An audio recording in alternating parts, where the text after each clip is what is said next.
खबरें होंगी आज की ताजा खबर में शामिल। कर्नाटक में सियासी उठापटक जारी है। आज कर्नाटक असेंबली में फ्लोर टेस्ट होने की उम्मीद है। इक्तदार बचाने के लिए कुमारस्वामी को आज एतमाद का वोट हासिल करना होगा। कांग्रेस जेडीएस के 15 अरकान असेंबली में आने से इनकार कर चुके हैं। ऐसे में कुमारस्वामी को अक्सरियत साबित करने में दिक्कत पेश आएगी और कांग्रेस जेडीएस की हुकूमत गिर सकती है। नंबर गेम के मुताबिक कांग्रेस और जेडीएस के 15 अरकान की बगावत के बाद स्पीकर को छोड़कर महज 101 ही अरकान बचते हैं, जबकि बीजेपी अपनी इत्तेहादी पार्टियों के साथ 107 सीटों पर काबिज है और अक्सरियत साबित करने के लिए 105 सीटें दरकार हैं। ग्राफिक्स के जरिए हम आपको बताते हैं क्या कुछ है नंबर गेम। और आज का दिन आपको बता दें कि कर्नाटक के लिए काफी अहम है। सरकार बन सकती है और गिर भी सकती है।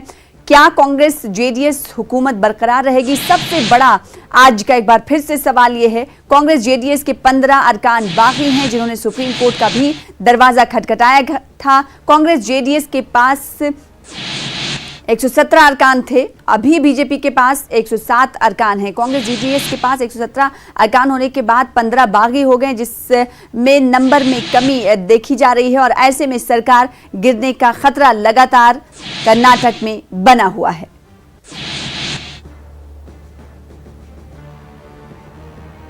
तो 224 अरकान वाली कर्नाटक असेंबली है, 13 कांग्रेस अरकान बागी हैं। सियासी बहरान का शिकार है कर्नाटक रियासत। 3 जेडीएस अरकान बाकी हुए।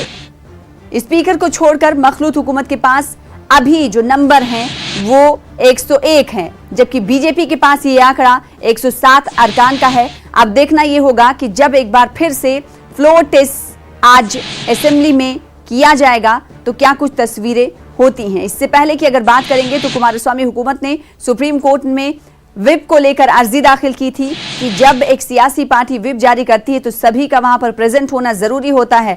ऐसे में देखना होगा कि सुप्रीम कोर्ट इस हवाले से क्या कुछ कहता है। लेकिन आज का दिन काफी अहम है। अब देखना यह होगा कि कर्नाटक की रियासत का सियासी ड्रामा, हाई वोल्टेज ड्रामा, क्या आज इख्तिताम पजीर होता है या नहीं।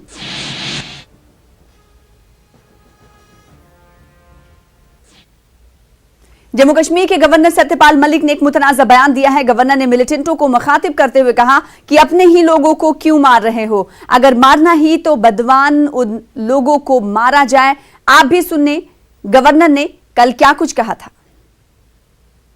तब आप ताली बजाए, अभी ना बजाए, क्योंकि मेरा तो बस नहीं चाहिए। लड़के जो बंदूक लिए हुए फिजूल निहत्थे लोगों को मार रहे हैं, पीएसओ को मारते हैं, एसपीओ को मारते हैं। क्यों मार रहे हो भाई इनको?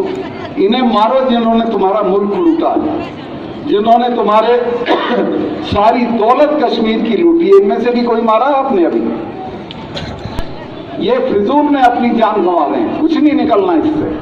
बंदूक से कोई चीज हासिल नहीं होगी, क्योंकि हिंदुस्तान में बंदूक के जरिए सरकार को कोई नहीं झुका सकता।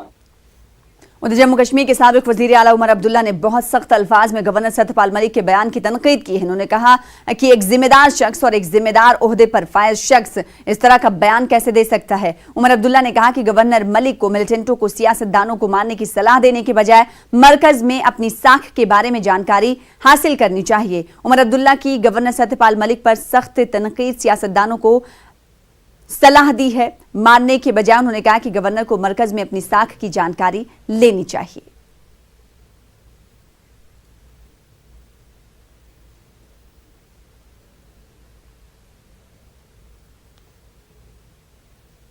उत्तर प्रदेश के मुख्तलिफ शहरों में आसमान से बिजली गिरने की वजह से तकरीबन 35 अफराद की अब तक मौत हो चुकी है, जबकि कई अफराद जख्मी बताए जा रहे हैं। कानपुर में 7, फतेहपुर में 7, झांसी में 5, जालौन में 3, जबकि चित्रकूट में 1 शख्स की मौत हुई है। यूपी के वजीर आला योगी आदित्यनाथ ने महलूकीन के अहले खाना को 4-4 लाख रुपए बतौर मुआवजा देने का ऐलान किया है।